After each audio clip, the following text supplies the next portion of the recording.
हमारा जो चैप्टर है ये है संविधान का निर्माण एवं दर्शन। संविधान का निर्माण एवं दर्शन।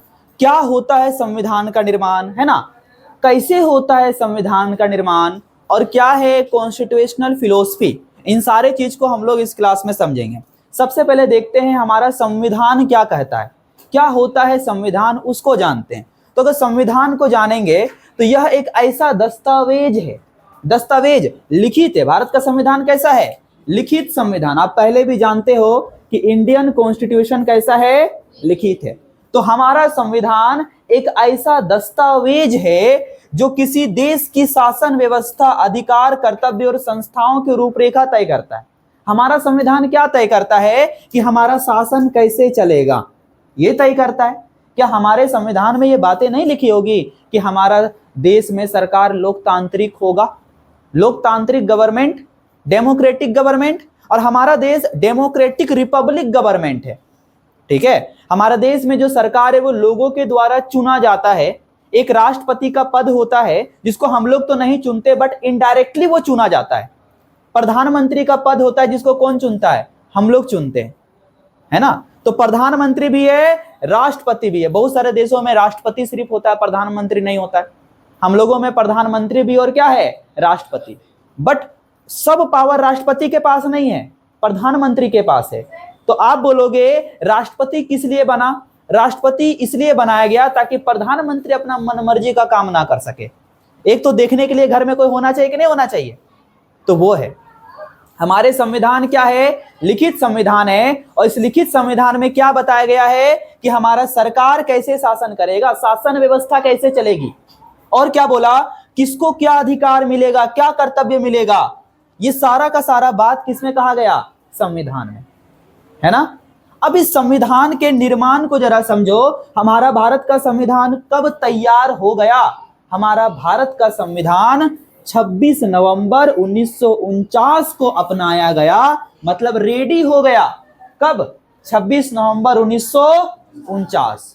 लेकिन जब तैयार हो गया तो उसे देश में उस समय लागू नहीं किया गया।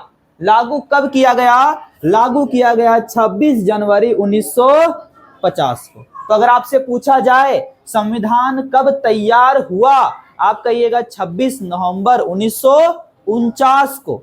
अब पूछेगा लागू कब हुआ, मतलब पावर में कब आया संविधान, तो संविधान पावर में आया 26 जनवरी 1950 को, लागू हो गया। बात क्लियर है, कब बना कब लागू हो गया, दोनों का डेट क्या है 26, एक 26 नवंबर एक 26 जनवरी, लेकिन ईयर अलग है, एक 1949 और एक 1950। अच्छा, संविधान बना तो कहीं तो बनेगा संविधान, कहां बनेगा, संविधान को बनाने का कार्य सौंपा गया संविधान सभा को। संविधान सभा का मतलब क्या है जी, संविधान सभा का मतलब है जब संविधान तैयार हो रहा था उस समय हमारे भारत में 389 लोगों को जिम्मेदारी दिया गया कि आप संविधान बनाएंगे। जब भारत बन रहा था तो 389 लोगों को जिम्मेदारी मिला क्या बनाने का, संविधान बनाने का। 300, और यही 389 लोग जो मिलकर संविधान बना रहा था उस सभा को क्या बोलेंगे, संविधान सभा। क्या बोलेंगे। अच्छा, संविधान सभा बना तो कोई ना कोई तो संविधान सभा का अध्यक्ष बनेगा, नहीं तो 390 लोग काम कैसे करेगा जी, एक तो हेड चाहिए कि नहीं चाहिए। तो संविधान को बनाने के लिए 389 लोग, और 389 लोगों में एक लोग को क्या बना दिया, अध्यक्ष। और वो अध्यक्ष पद पर कौन थे, अध्यक्ष के पद पर थे डॉक्टर राजेंद्र प्रसाद। कौन थे, यहां पर आप हो सकता है कि गड़बड़ी कर दोगे, है ना। गड़बड़ी क्या कर दोगे पता है, अगर आपसे पूछा जाएगा संविधान सभा का अध्यक्ष कौन था तो आपको अच्छा संविधान डॉक्टर भीमराव अंबेडकर पढ़े हैं, डॉक्टर भीमराव अंबेडकर ऐसे टिक कर देंगे। लेकिन नहीं, संविधान सभा का अध्यक्ष पूछेगा तो क्या करेंगे, डॉक्टर राजेंद्र प्रसाद। ये संविधान सभा का गठन कब हुआ था, कब बना संविधान सभा, संविधान सभा बना 9 दिसंबर 1946 को। 9 दिसंबर 1946 को संविधान सभा बना। संविधान सभा में कितना लोग था, 389 लोग था। अध्यक्ष कौन था, डॉक्टर राजेंद्र प्रसाद। तो अब सवाल है कि डॉक्टर भीमराव अंबेडकर का तब क्या काम था, और डॉक्टर भीमराव अंबेडकर इतने संविधान में क्यों जाने जाते हैं?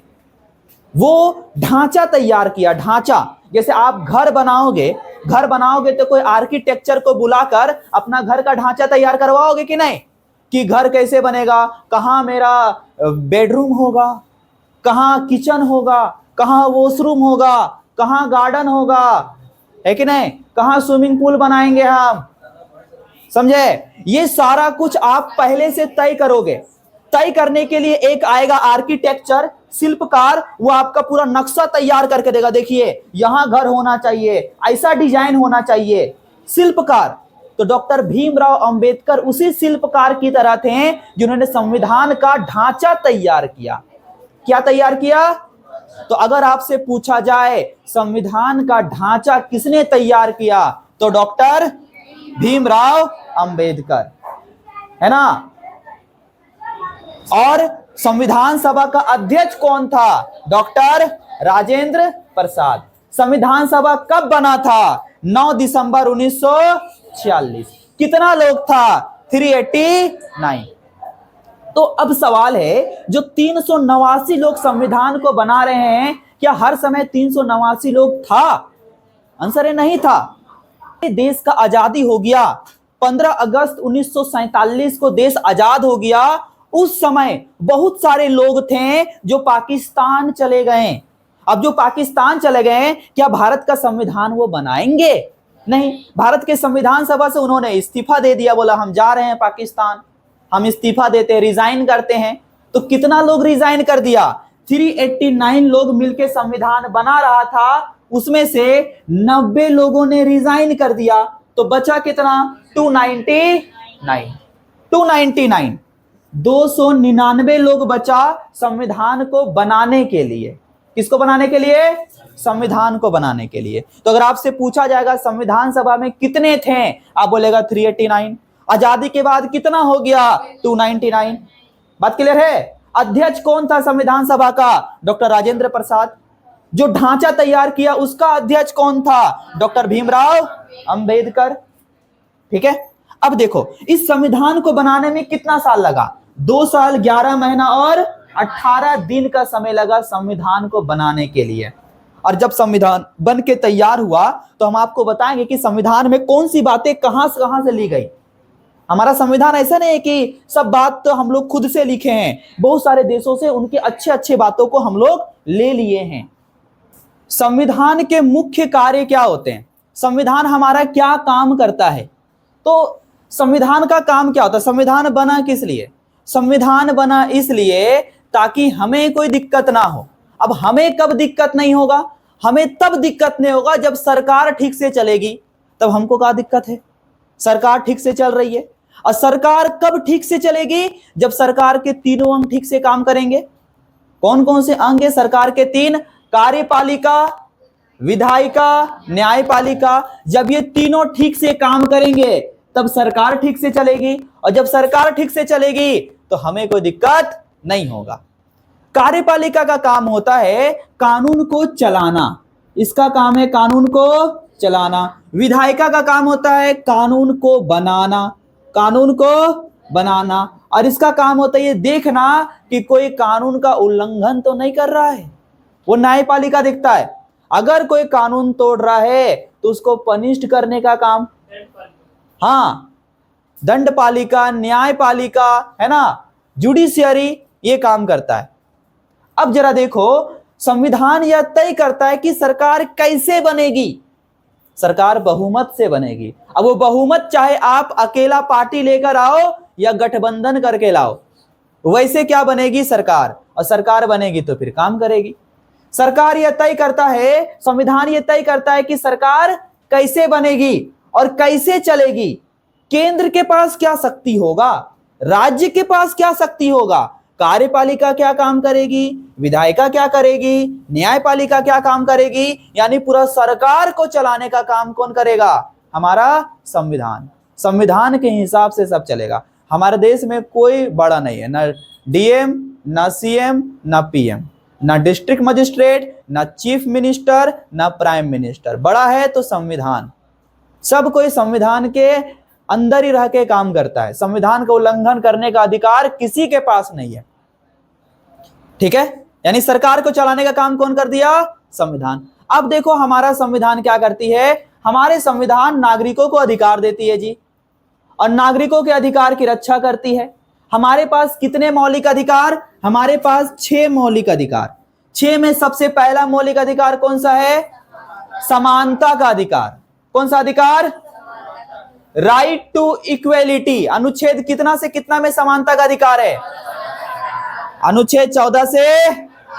दूसरा मौलिक अधिकार क्या हमारे पास? स्वतंत्रता का अधिकार, राइट टू फ्रीडम। अनुच्छेद कितना से कितना? 19 से 22। तीसरा मौलिक अधिकार हमारे पास है शोषण के विरुद्ध अधिकार।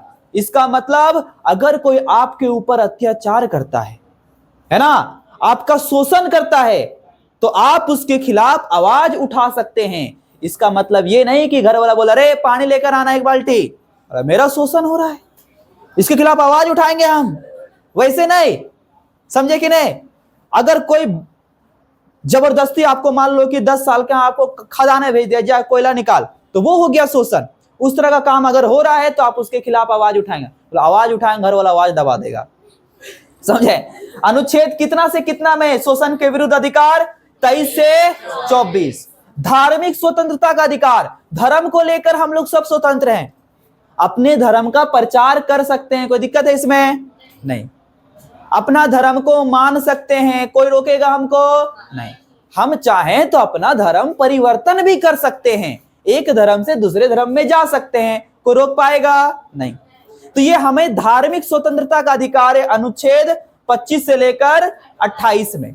इसके बाद संस्कृति और शिक्षा संबंधी अधिकार, अपने कल्चर को बचाने के लिए दिया गया ये अधिकार कि आप अपना कल्चर को बचाएं। जैसे देखो, अगर हम पंजाबी हैं तो हम आते हैं माइनॉरिटी में, अल्पसंख्यक में आते हैं। अब अल्पसंख्यक में आएंगे तो हमको लगता है कि भारत में ना हिंदी ज्यादातर लोग बोलते हैं, इंग्लिश ज्यादातर लोग बोलते हैं, पंजाबी बहुत कम बोलता है। और हमको लग रहा है अगर पंजाबी भाषा का एक स्कूल ना हो तो हो सकता है पंजाबी खत्म हो जाएगा, भाषा नहीं रहेगा फिर। तो उसके लिए हम अपना शिक्षा को बचाने के लिए, अपने भाषा को बचाने के लिए अपना स्कूल खोलेंगे। तो क्या रोक पाएगा कोई? नहीं। हमें अपना शिक्षा, अपने संस्कृति को बचाने का अधिकार है। अब अगर हम हिंदू हैं तो अपना पहनावा पहनेंगे, वो हमारा कल्चर है, अपना रीति रिवाज को अपनाएंगे, वो हमारा कल्चर है। लेकिन जो माइनॉरिटी है, जो अल्पसंख्यक में आते जैसे मुस्लिम, क्या वो अपना कल्चर नहीं अपना सकता? क्या वो अपना पहनने सकता है? जो पोशाक उसका रहता है, क्या उसको पहनने से आप रोकेंगे? उसे अपना संस्कृति बचाने का क्या है? अधिकार है।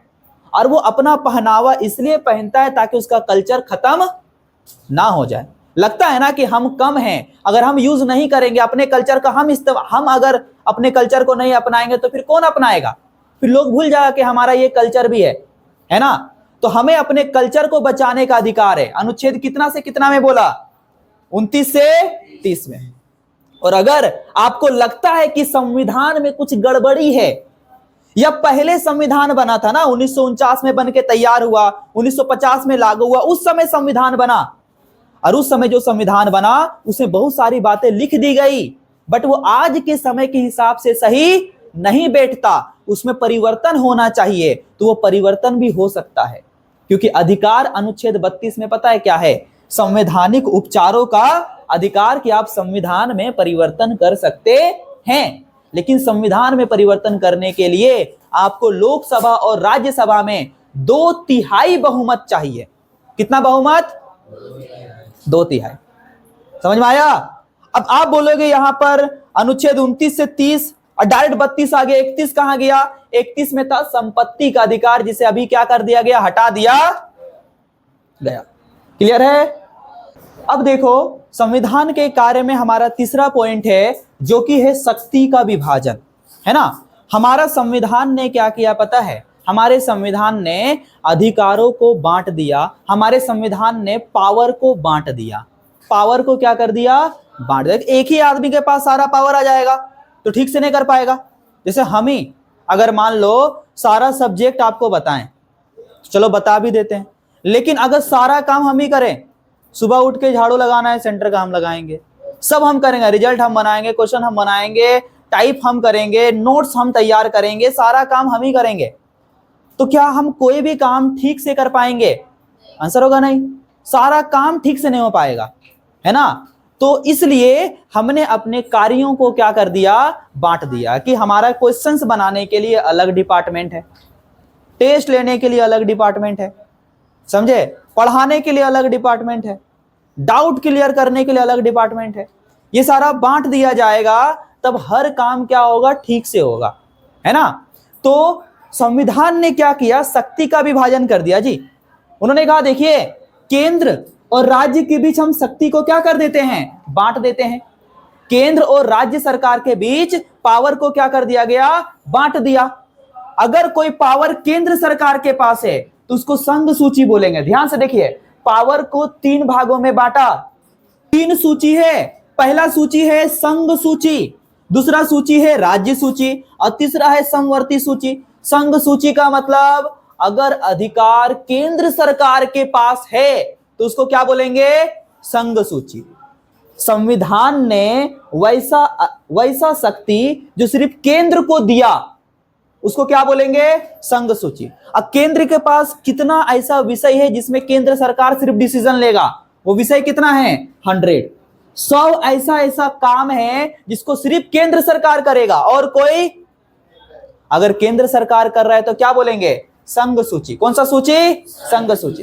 केंद्र सरकार क्या करेगा, रक्षा का काम। सोचो, भारत में बाहर से हमला कर दिया, कोई भी राज्य में हमला करे, बाहर से हमला कर दिया, तो क्या उसका राज्य डिसीजन लेगा हमें क्या करना है, नहीं करना है? नहीं, वो केंद्र सरकार डिसीजन लेगा कि भारत में हमला हुआ है। उस समय हम राज्य नहीं देखेंगे कि बंगाल में हुआ, कि बिहार में हुआ, कि गुजरात में हुआ। हमला कोई बाहर से किया मतलब किधर हुआ, भारत में, और उसका डिसीजन कौन लेगा, केंद्र सरकार। कौन लेगा?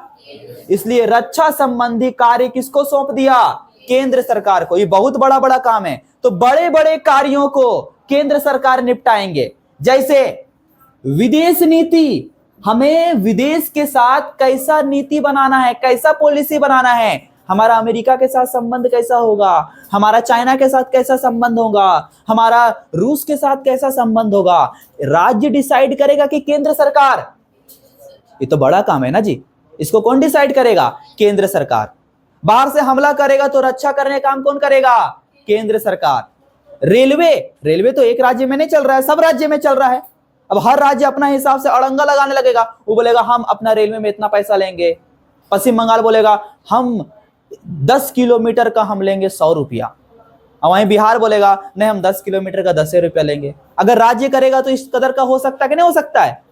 तो रेलवे का डिपार्टमेंट किसके पास है, संघ सूची, यानी कौन सा सरकार, केंद्र सरकार। बात क्लियर है? रक्षा किसके पास, केंद्र सरकार। विदेश नीति, केंद्र सरकार। रेलवे, केंद्र सरकार। परमाणु ऊर्जा, केंद्र सरकार। बड़े बड़े कार्य, केंद्र सरकार। छोटे मोटे कार्य, राज्य सरकार। राज्य सरकार जो है वो क्या कहलाता है, राज्य सूची। जो अधिकार सिर्फ राज्य सरकार को मिला है उस तरह के लिस्ट को क्या बोलेंगे, राज्य सूची। राज्य के पास कितने टॉपिक हैं जिसको अधिकार मिला है, 61 गो अधिकार। 61 गो विषय पर अधिकार किसको मिला, पावर किसको मिला, राज्य को। कितना विषय पर, 61 विषय पर। कौन कौन सा, देखो खेती, एक राज्य में खेती होता है, पश्चिम बंगाल में धान का खेती ज्यादा होता है ना, तो खेती को लेकर कौन देखेगा, वो राज्य देखेगा। हमारा खेती कैसे बढ़ेगा नहीं बढ़ेगा, कौन देखेगा, राज्य। नगर पालिका, हर राज्य में नगर पालिका होता है। हम लोग यहाँ पर म्यूनिसिपैलिटी है कि नहीं है, सड़क टूट जाता है तो आके वहां पर बालू छीट के चल गई है, समझे कि नहीं, कितना भयानक काम करके गया है नहीं छीट के चल गया है, अब मट्टी छीट के चल गया, पूरा कादा कादा हो गया और वो दिक्कत कर दिया, समझे। एगो देखा यहाँ पर हैंड जो एथिका जी बोलता है, जो बिजली का खंबा है जिसमें बल्ब लगा हुआ है, वो एकदम लुढ़कल है उधर, कोई आके नहीं पूछ रहा उसको कैसे हो गया नहीं हो गया। एगो बगल में यहाँ पर हो गया है, सेंटर के बाहर में टिगड़ा हो गया ऊपरे से ऐसे करके, समझे कि नहीं। तो ये सब म्यूनिसिपैलिटी का काम है, आके देख लेता है फिर चल जाता है, समझे। तो नगर पालिका किसको दिया? राज्य का अधिकार। नगर पालिका कैसे काम करेगा, नहीं करेगा।